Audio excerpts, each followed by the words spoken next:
Kempegowda ಲೇಔಟ್ನಲ್ಲಿ corner cutting ದಂಧೆ ನಡೀತಾ ಇದೆ. ಬಿಡಿಎನಲ್ಲಿ ಅಂದು ರಘು, ಇಂದು ಅಶೋಕ್ ಅಟ್ಟಹಾಸ ಮೆರೆದಿರತಕ್ಕಂಥದ್ದು. ಅಸಲಿಗೆ ಬಿಡಿಎ ಭ್ರಷ್ಟರ ಒಂದು ರಕ್ಷಣೆಗೆ ನಿಂತಿರೋದು ಯಾರು ಅಂತಕ್ಕಂಥ ಪ್ರಶ್ನೆಗಳು ಮೂಡಿ ಬರ್ತಾ ಇದೆ. ಕೆಂಪೇಗೌಡ ಲೇಔಟ್ನಲ್ಲಿ ಕಾರ್ನರ್ ಕಟ್ಟಿಂಗ್ ದಂಧೆ ನಡೆಸಲಾಗ್ತಾ ಇದೆ.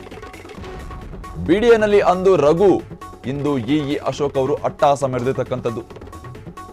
ಅಸಲಿಗೆ ಬಿಡಿಎ ಭ್ರಷ್ಟರ ರಕ್ಷಣೆಗೆ ನಿಂತಿರೋದು ಯಾರು ಇವರ ಬೆನ್ನಿಗೆ ನಿಂತಿರೋದು? ಖುದ್ದು ಡಿಸಿಎಂ ಕಚೇರಿಯಿಂದಲೇ ಒಂದು ಕೆಂಡಾಮಂಡಲವಾಗಿರ್ತಕ್ಕಂಥದ್ದು. ಫ್ರೀಡಂ ಟಿವಿಯಲ್ಲಿ ಕಾರ್ನರ್ ಕರ್ಮಕಾಂಡದ ಒಂದು ಕಂಪ್ಲೀಟ್ ಕಹಾನಿ ನಿಮ್ಮ ಮುಂದೆ. ಕೆಂಪೇಗೌಡ ಲೇಔಟ್ನಲ್ಲಿ ಕಾರ್ನರ್ ಕಟ್ಟಿಂಗ್ ದಂಧೆ ಶುರುವಾಗಿದೆ. ಬಿಡಿಎನಲ್ಲಿ ಅಂದು ರಘು, ಇಂದು ಅಶೋಕ್ ಅಟ್ಟಹಾಸ ಮೆರೆದಿರ್ತಕ್ಕಂಥದ್ದು. ಅಸಲಿಗೆ ಬಿಡಿಎ ಭ್ರಷ್ಟರ ಒಂದು ರಕ್ಷಣೆಗೆ ನಿಂತಿರೋದು ಯಾರು ಅಂತಕ್ಕಂಥ ಪ್ರಶ್ನೆಗಳು ಮೂಡಿ ಬರ್ತಾ ಇದೆ. ಯಾಕಂದ್ರೆ ಖುದ್ದು ಡಿಸಿಎಂ ಕಚೇರಿಯ ಕೆಂಡಾಮಂಡಲವಾಗಿದ್ದು, ಆದರೆ ಈಗ ಕೆಂಪೇಗೌಡ ಲೇಔಟ್ನಲ್ಲಿ ಕಾರ್ನರ್ ದಂಧೆ ಶುರುವಾಗಿರ್ತಕ್ಕಂಥದ್ದು. ಕಾರ್ನರ್ ಕಟ್ಟಿಂಗ್ ದಂಧೆ. ಬಿಡಿಎನಲ್ಲಿ ಅಂದು ರಘು, ಇಂದು ಅಶೋಕ್ ಅವರು ಅಟ್ಟಹಾಸ ಮೆರೆದಿದ್ದಾರೆ. ಅಸಲಿಗೆ ಬಿಡಿಎ ಭ್ರಷ್ಟರ ಒಂದು ಬೆನ್ನಿಗೆ ನಿಂತಿರೋದು ಯಾರು ಅಂತಕ್ಕಂಥ ಪ್ರಶ್ನೆಗಳು ಮೂಡಿ ಬರ್ತಾ ಇದೆ.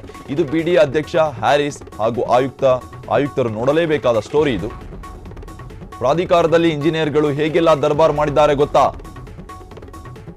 ವರ್ಷಗಳಿಂದಲೂ ಠಿಕಾಣಿ ಹೂಡಿ ಬಿಡಿಎ ಸಂಪತ್ತನ್ನು ಮಾಡ್ತಿದ್ದಾರೆ ಲೂಟಿ. ಫ್ರೀಡಂ ಟಿವಿ ಬಯಲು ಮಾಡ್ತಾ ಇದೆ ಬಿಡಿಎ ಇಂಜಿನಿಯರ್ಗಳ ಒಂದು ಮಹಾ ಕಳ್ಳಾಟ. ಇದು ಬಿಡಿಎ ಅಧ್ಯಕ್ಷ ಹ್ಯಾರಿಸ್ ಆಯುಕ್ತರು ನೋಡಲೇಬೇಕಾದ ಸ್ಟೋರಿ. ಹ್ಯಾರಿಸ್ ಹಾಗೂ ಆಯುಕ್ತರು ನೋಡಲೇಬೇಕಾದ ಸ್ಟೋರಿ ಇದು. ಪ್ರಾಧಿಕಾರದಲ್ಲಿ ಇಂಜಿನಿಯರ್ಗಳು ಹೇಗೆಲ್ಲ ದರ್ಬಾರ್ ಮಾಡಿದ್ದಾರೆ ಗೊತ್ತಾ? ವರ್ಷಗಳಿಂದಲೂ ಠಿಕಾಣಿ ಹೂಡಿ ಬಿಡಿಎ ಸಂಪತ್ತನ್ನ ಮಾಡ್ತಿದ್ದಾರೆ ಲೂಟಿ. ಫ್ರೀಡಂ ಟಿವಿ ಬಯಲು ಮಾಡ್ತಾ ಇದೆ ಬಿಡಿಎ ಇಂಜಿನಿಯರ್ಗಳ ಮಹಾ ಕಳ್ಳಾಟ. ಇದು ಬಿಡಿಎ ಅಧ್ಯಕ್ಷ ಹ್ಯಾರಿಸ್ ಹಾಗೂ ಆಯುಕ್ತರು ನೋಡಲೇಬೇಕಾದ ಸ್ಟೋರಿ ಇದಾಗಿರ್ತಕ್ಕಂಥದ್ದು.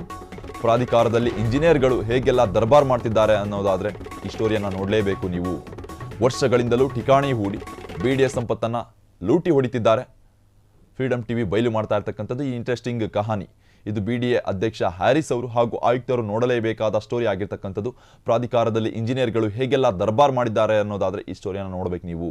ವರ್ಷಗಳಿಂದಲೂ ಠಿಕಾಣಿ ಹೂಡಿ ಲೂಟಿ ಹೊಡಿತಿದ್ದಾರೆ ಬಿಡಿಎ ಸಂಪತ್ತನ್ನ. ಅಂದು ಕೆಂಪೇಗೌಡ ಲೇಔಟ್ನಲ್ಲಿ ರಘು ದರ್ಬಾರ್ ಮಾಡಿದ್ರು, ಇಂದು ಅಶೋಕ್ ಅಟ್ಟಹಾಸ ಮೆರೆತಿದ್ದಾರೆ. ಬಿಡಿಎನಲ್ಲಿ ಮುಂದುವರೆದ ಎಕ್ಸಿಕ್ಯೂಟಿವ್ ಇಂಜಿನಿಯರ್ಗಳ ಒಂದು ಅಟ್ಟಹಾಸ. ದಶಕದಿಂದಲೂ ಬೆಂಗಳೂರು ಅಭಿವೃದ್ಧಿ ಪ್ರಾಧಿಕಾರದಲ್ಲಿ ಅಶೋಕ್ ಠಿಕಾಣಿ ಉಳಿದಿರ್ತಕ್ಕಂಥದ್ದು. ಬಿಡಿಎಯಿಂದ ವರ್ಗಾವಣೆ ಆದರೂ ಹುದ್ದೆ ಬಿಡದ ಎಕ್ಸಿಕ್ಯೂಟಿವ್ ಇಂಜಿನಿಯರ್ ಅಶೋಕ್ ಮಾತೃ ಇಲಾಖೆಗೆ ತೆರಳದೆ ಬಿಡಿಎನಲ್ಲೇ ಠಿಕಾಣಿ ಉಳಿದಿರ್ತಕ್ಕಂಥದ್ದು ಅಶೋಕ್ ಅವರು. ಅಂದು ಕೆಂಪೇಗೌಡ ಲೇಔಟ್ನಲ್ಲಿ ರಘು ದರ್ಬಾರ್ ಮಾಡಿದ್ರು, ಇಂದು ಅಶೋಕ್ ಅವರು ಅಟ್ಟಹಾಸ ಮೆರೆತಿದ್ದಾರೆ. ಬಿಡಿಎನಲ್ಲಿ ಮುಂದುವರೆದ ಎಕ್ಸಿಕ್ಯೂಟಿವ್ ಇಂಜಿನಿಯರ್ ಅಶೋಕ್ ಆಟೋಪಗಳು. ದಶಕದಿಂದಲೂ ಬೆಂಗಳೂರು ಅಭಿವೃದ್ಧಿ ಪ್ರಾಧಿಕಾರದಲ್ಲಿ ಅಶೋಕ್ ಅವರು ಠಿಕಾಣಿ ಹೂಡಿದ್ದಾರೆ. ಬಿಡಿಎಯಿಂದ ವರ್ಗಾವಣೆ ಆದರೂ ಹುದ್ದೆ ಬಿಡದ ಎಕ್ಸಿಕ್ಯೂಟಿವ್ ಇಂಜಿನಿಯರ್ ಅಶೋಕ್ ಅವರು ಮಾತೃ ಇಲಾಖೆಗೆ ತೆರಳದೆ ಬಿಡಿಎನಲ್ಲೇ ಠಿಕಾಣಿ ಹೂಡಿರುವ ಅಶೋಕ್. ಅಂದು ಕೆಂಪೇಗೌಡ ಲೇಔಟ್ನಲ್ಲಿ ರಘು ದರ್ಬಾರ್ ಮಾಡಿದ್ದರು, ಇಂದು ಅಶೋಕ್ ಅವರು ಅಟ್ಟಹಾಸ ಮೆರೆತಿದ್ದಾರೆ. ಬಿಡಿಎನಲ್ಲಿ ಅಟ್ಟಹಾಸ ಮೆರೆತಿರ್ತಕ್ಕಂಥದ್ದು ಬಿಡಿಎ ಆಗಿರ್ತಕ್ಕಂಥ ಅಶೋಕ್ ಅವರು. ವರ್ಗಾವಣೆ ಆಗಿದ್ದು ಕೂಡ ಇದೇ ಒಂದು ಜಾಬಲ್ಲಿ ಠಿಕಾಣಿ ಹೂಡಿದ್ದಾರೆ. ಮಾತೃ ಇಲಾಖೆಗೆ ತೆರಳದೆ ಬಿಡಿಎನಲ್ಲಿ ಠಿಕಾಣಿ ಹೂಡಿರ್ತಕ್ಕಂಥದ್ದು ಅಶೋಕ್ ಅವರು. ಅಂದು ಕೆಂಪೇಗೌಡ ಲೇಔಟ್ನಲ್ಲಿ ರಘು ಅವರು ದರ್ಬಾರ್ ಮಾಡಿದ್ರು, ಅದೇ ರೀತಿಯಾಗಿ ಅಶೋಕ್ ಅವರು ಈಗ ಅಟ್ಟಹಾಸ ಮೆರೆತಿರ್ತಕ್ಕಂಥದ್ದು ಈ ಒಂದು ಜಾಗದಲ್ಲಿ.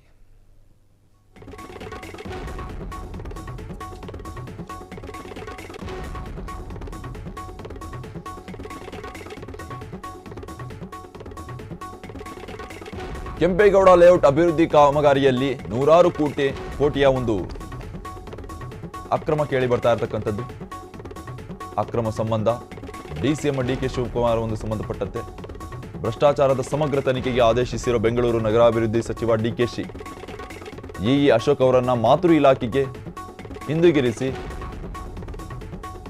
ಆದರೂ ಅಕ್ರಮ ಮುಚ್ಚಿಡಲು ಬಿಡಿಎನಲ್ಲಿ ಅನಧಿಕೃತವಾಗಿ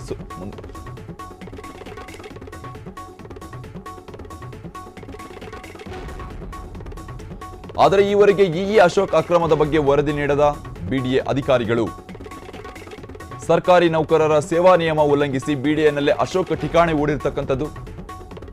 ಅಶೋಕ್ ವಿರುದ್ಧ ಕೆಂಪೇಗೌಡ ಲೇಔಟ್ ರೈತರ ಸಂಘದಿಂದ ಡಿಸಿಎಂಗೆ ಹಲವು ಬಾರಿ ದೂರು ಕೂಡ ಹೋಗಿದೆ. ದೂರಿನ ಆಧಾರದ ಮೇಲೆ ಅಶೋಕ್ ಅಕ್ರಮದ ತನಿಖೆಗೆ ಸೂಚನೆ ನೀಡಿರ್ತಕ್ಕಂಥದ್ದು ಡಿಸಿಎಂ ಶಿವಕುಮಾರ್ ಅವರು. ಕೆಂಪೇಗೌಡ ಲೇಔಟ್ ಅಭಿವೃದ್ಧಿ ಕಾಮಗಾರಿಯಲ್ಲಿ 100 ಕೋಟಿ ಲೂಟಿ ಹೊಡೆದಿರುವ ಒಂದು ಆರೋಪಗಳು ಕೇಳಿ ಬರ್ತಾ ಇದೆ. ಇದಕ್ಕೆ ಸಂಬಂಧಪಟ್ಟಂತೆ ದೂರು ಕೂಡ ನೀಡಲಾಗಿದೆ ಸಾಕಷ್ಟು ಬಾರಿ.